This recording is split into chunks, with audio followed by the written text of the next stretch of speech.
ये आकाशवाणी रायपुर है। प्रादेशिक समाचार बुलेटिन के साथ मैं लता देवी चौहान।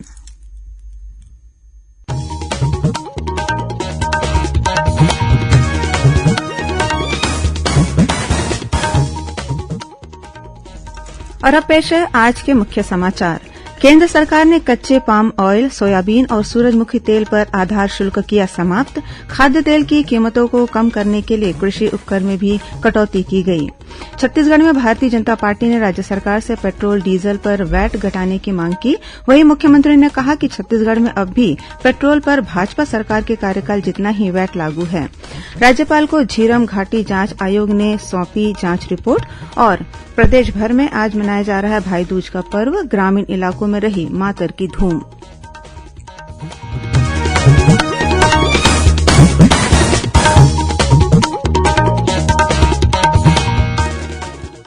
अब समाचार विस्तार से। केंद्र सरकार ने खाद्य तेल के दामों में पिछले 1 वर्ष से हो रही बढ़ोत्तरी को रोकने के लिए कच्चे पाम ऑयल, सोयाबीन और सूरजमुखी तेल पर 2.5% आधार शुल्क समाप्त कर दिया है। सरकार के निर्णय के बाद कच्चे पाम तेल पर शुल्क घटकर 7.5% तथा कच्चे सोयाबीन और सूरजमुखी के तेल पर 5% हो गया है। वहीं आरबीडी पामोलिन तेल, रिफाइंड सोयाबीन और रिफाइंड सूरजमुखी के तेल पर आधारभूत शुल्क मौजूदा 32.5% से घटकर 17.5% हो गया है। कटौती से पहले कच्चे खाद्य तेलों के सभी किस्मों पर कृषि अवसंरचना उपकर 20% था। वहीं कटौती के बाद कच्चे पाम तेल पर 8.25% तथा कच्चे सोयाबीन और सूरजमुखी के तेल पर 5.5% का प्रभावी शुल्क होगा। खाद्य तेलों के मूल्यों को नियंत्रित करने के लिए सरकार ने पाम, सोयाबीन और सूरजमुखी के तेल पर आयात शुल्क को तर्कसंगत बनाया है। वहीं सरसों के तेल में वायदा कारोबार को भी निलंबित कर दिया है।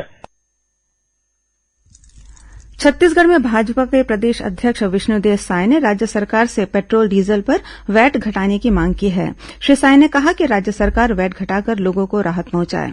दूसरी ओर मुख्यमंत्री भूपेश बघेल ने अपने बयान में कहा है कि केंद्र सरकार को पहले पेट्रोल में वैट में की गई बढ़ोत्तरी को पूरी तरह वापस लेते हुए यूपीए सरकार जितना वैट लागू करना चाहिए, इसके बाद ही राज्यों से अपेक्षा करनी चाहिए। उन्होंने कहा कि यूपीए सरकार के समय टैक्स 9 रुपये के आसपास था, आज 32 रुपये तक बढ़ गया है। मुख्यमंत्री ने कहा कि छत्तीसगढ़ में अब भी पेट्रोल पर भाजपा सरकार के कार्यकाल जितना ही वैट लागू है। राज्य में वैट पर कोई बढ़ोत्तरी नहीं की गई है। इस बीच दुर्ग जिले में भारतीय जनता युवा मोर्चा के आह्वान पर कार्यकर्ताओं ने आज पेट्रोल पंपों के सामने प्रदर्शन किया और राज्य सरकार से पेट्रोल डीजल में वैट की दरें कम करने की मांग की। राज्यपाल अनुसुईया उइके को आज झीरम घाटी जांच आयोग के सचिव और छत्तीसगढ़ उच्च न्यायालय के रजिस्ट्रार संतोष कुमार तिवारी ने जांच रिपोर्ट सौंपी। यह रिपोर्ट 10 वॉल्यूम और 4184 पेज की है।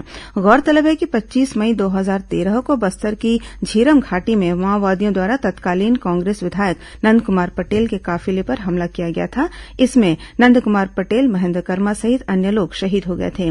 कांग्रेस के वरिष्ठ नेता विद्याचरण शुक्ल इस हमले में घायल हुए थे, जिनका बाद में इलाज के दौरान निधन हो गया था। झीरम हमले की जांच के लिए छत्तीसगढ़ उच्च न्यायालय के पूर्व न्यायाधीश प्रशांत कुमार मिश्रा की अध्यक्षता में 28 मई 2013 को जांच समिति गठित की गई थी। इस समिति ने आज अपनी रिपोर्ट राज्यपाल को सौंप दी है। दंतेवाड़ा जिले में सुरक्षा बलों ने एक 5 लाख रूपये के इनामी माओवादी को मार गिराने में सफलता हासिल की है। जिले के पुलिस अधीक्षक अभिषेक पल्लव ने बताया कि गुमलनार रेंगनार इलाके में डिस्ट्रिक्ट रिजर्व गार्ड डीआरजी के जवान सर्चिंग के निकले हुए थे। इसी दौरान घात लगाकर बैठे माओवादियों ने उन पर फायरिंग शुरू कर दी। सुरक्षा बलों की जवाबी फायरिंग में एक इनामी माओवादी मारा गया, जिसका शव पुलिस ने बरामद कर लिया है। मारा गया माओवादी इंद्रावती माड़ डिवीजन में सक्रिय था। सुरक्षा बलों ने घटनास्थल से पिस्टल, आईईडी, पिट्ठू सहित माओवादी सामग्री बरामद की है। इधर जशपुर पुलिस ने वर्ष 2014 में जेल से फरार माओवादी सदस्य को दिल्ली से गिरफ्तार किया है। देश में अब तक 107 करोड़ 95 लाख से अधिक टीके लगाए गए हैं। इनमें से 74 करोड़ से अधिक टीके पहली डोज के रूप में और 33 करोड़ 93 लाख दूसरी डोज के रूप में लगाए गए हैं। इधर छत्तीसगढ़ में कोरोना से बचाव के लिए अब तक 2 करोड़ 36 लाख 39 हजार से अधिक टीके लगाए गए हैं। इनमें 1 करोड़ 61 लाख 24 हजार लोगों को पहला टीका और 75 लाख 14 हजार से अधिक लोगों को कोविड के दोनों टीके लगाए जा चुके हैं। इस बीच प्रदेश में कोरोना संक्रमण की दर में लगातार सुधार हो रहा है और औसत पॉजिटिविटी दर 0.06% पर आ गई है। प्रदेश में कल कोरोना संक्रमण के 3 नए मामले सामने आए। वर्तमान में प्रदेश में 258 मरीजों का इलाज विभिन्न अस्पतालों या होम आइसोलेशन में चल रहा है। प्रादेशिक समाचार आप आकाशवाणी रायपुर से सुन रहे हैं। और अब आगे बढ़ते हैं बाकी के समाचारों की ओर। दीपावली के 5वें दिन आज राजधानी रायपुर सहित प्रदेश भर में भाई दूज का पर्व धूमधाम से मनाया जा रहा है। भाई दूज के मौके पर बहनों ने भाइयों के माथे पर टीका लगाया और उनके उज्जवल भविष्य की कामना की। भाइयों ने भी बहनों को उपहार दिया। कार्तिक मास के शुक्ल पक्ष की द्वितीया को मनाए जाने वाले इस पर्व को यम द्वितीया भी कहते हैं। भाई के प्रति बहन के स्नेह को अभिव्यक्त करने वाले इस पर्व को लेकर एक किंवदंती है।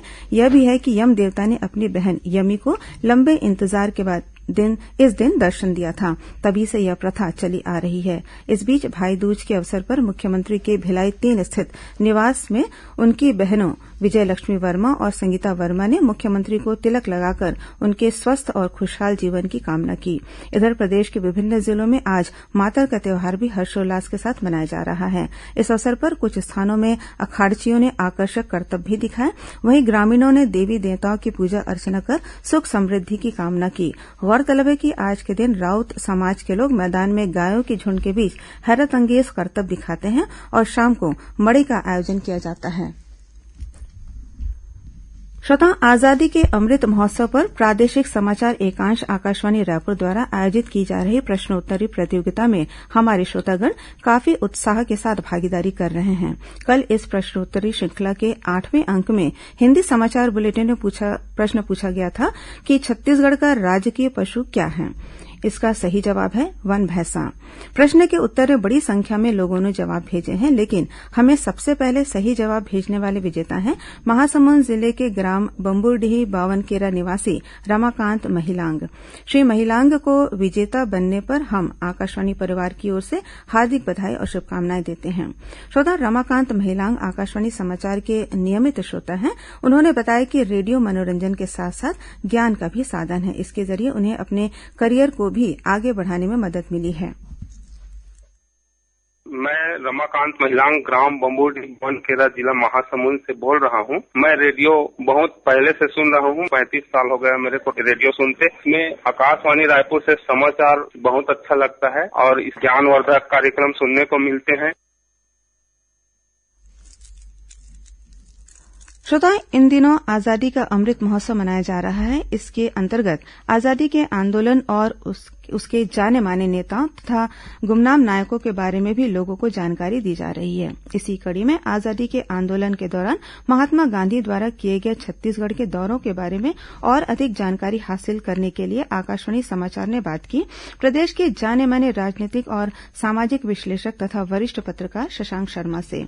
इस बातचीत का प्रसारण समसामयिक विषयों पर आधारित हमारे साप्ताहिक कार्यक्रम बातों बातों में के अंतर्गत कल 7 नवंबर रविवार को प्रातः 9:30 बजे आकाशवाणी केन्द्र रायपुर से किया जाएगा। इसे छत्तीसगढ़ स्थित आकाशवाणी के सभी केन्द्र एक साथ रिले करेंगे। जांजगीर चांपा जिले के जैजैपुर क्षेत्र के विधायक केशव चंद्रा ने राज्य सरकार के 1 माह की देरी से धान खरीदी के फैसले पर सवाल उठाया है। श्री चंद्रा ने कहा है कि इस समय धान की कटाई और मिंजाई हो रही है। इसके बाद 1 माह तक किसानों को धान को अपने घर में रखने में काफी परेशानी होगी। श्री चंद्रा ने कहा कि सरकार के पास बारदाने का भी अभाव है। उन्होंने धान खरीदी इसी महीने शुरू करने की मांग की।